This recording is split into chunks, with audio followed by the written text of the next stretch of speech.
All right, today we're diving deep into the calculated world of the manipulator. We're going to explore their mindset, we're going to dissect their strategies, and maybe most importantly, we're going to figure out how to see them coming. I'm pretty sure we've all been there. It's that subtle, kind of creepy feeling that you're being maneuvered, that your choices aren't 100% your own. And let me tell you, it's a really unsettling experience. And no, you're not just imagining it. And what's so wild is just how normal these tactics look. I mean, think about it. A partner giving you the silent treatment, a salesperson giving you only two great options. This isn't some super secret spy movie stuff. It's right there, woven into our everyday lives. We see it, we feel it, and hey, let's be honest, sometimes we might even be the ones doing it without even realizing. But, and this is a big but, there's a world of difference between those common, everyday games and the deliberate, strategic mindset of a true manipulator. This is where we leave the shallow end of the pool and dive into something, well, something a lot darker. Right, so all those techniques we just saw, that's really just the tip of the iceberg. What's lurking underneath is a whole complex psychological strategy. And it's all designed for one thing, control. So to really get it, we've got to look at how that mindset is actually built. And the best place to start is with this concept from psychology known as the dark triad. It's basically a cluster of 3 personality traits that, when you see them together, are a pretty good predictor that someone is willing to, well, to hurt other people to get what they want. So let's break this down real quick. You've got the narcissist, who's all about their own ego. Then there's the psychopath, who can be charming but is impulsive and feels zero remorse. But the one we're really zooming in on today is the third one, the Machiavellian. This is the master strategist of the bunch. To them, other people aren't really people. They're just pawns on a chessboard. And this quote from the guy who gave the trait its name, Niccolo Machiavelli, just hits the nail on the head. See, the whole Machiavellian mindset is built on this really cynical idea that deep down, people are basically open to being manipulated, that they're just waiting for someone clever enough to come along and pull their strings. So what does that actually look like in a person? Well, it's a worldview built on a few core pillars. First, they're amoral.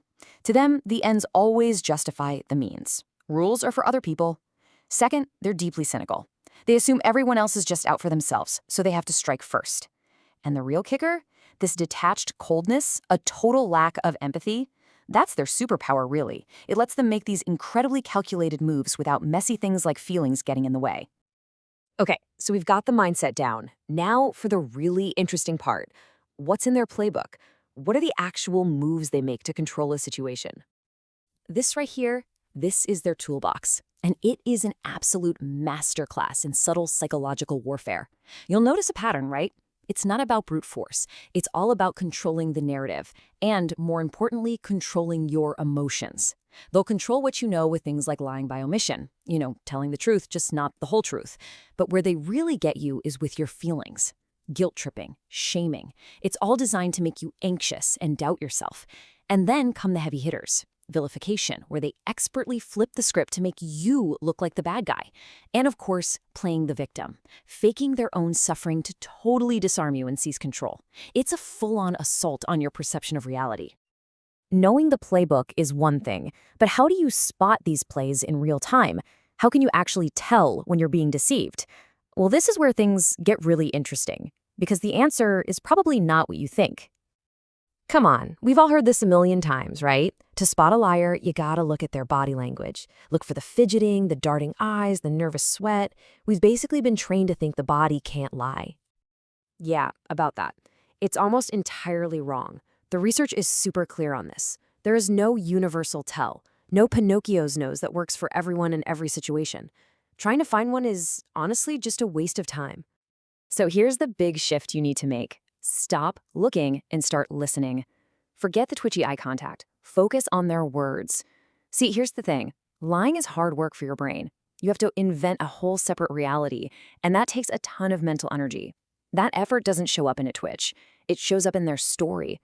A liar's story is thin. It lacks the rich, random details that a real memory has. Why? Because it's a script, not an experience. So how do you expose that script? It's actually pretty simple. First, ask open-ended questions. Force them to improvise and add details. More words means more chances to slip up. Then use the element of surprise, and the single most effective technique is asking them to tell the story backward. A truthful person can recall details out of sequence. A liar trying to recite a script, they just can't do it. Just watch what happens to their confidence when you disrupt their neat little narrative. Okay, so we've looked at the manipulator and their tactics. We've learned how to spot a lie. But the final and I think the most important piece of this puzzle, it isn't about them at all. It's about us.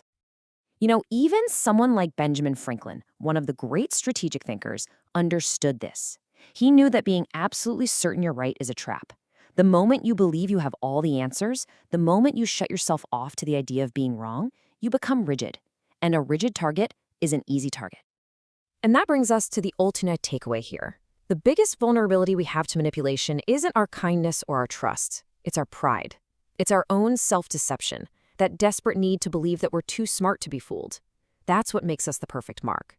The manipulator relies on our unwillingness to ever admit that we could be wrong. So the real defense against the Machiavellian isn't just about knowing their tricks. It's about mastering your own mind. It's about embracing a little humility and staying flexible. Because when you can't be fooled by yourself, it becomes a whole lot harder for anyone else to fool you.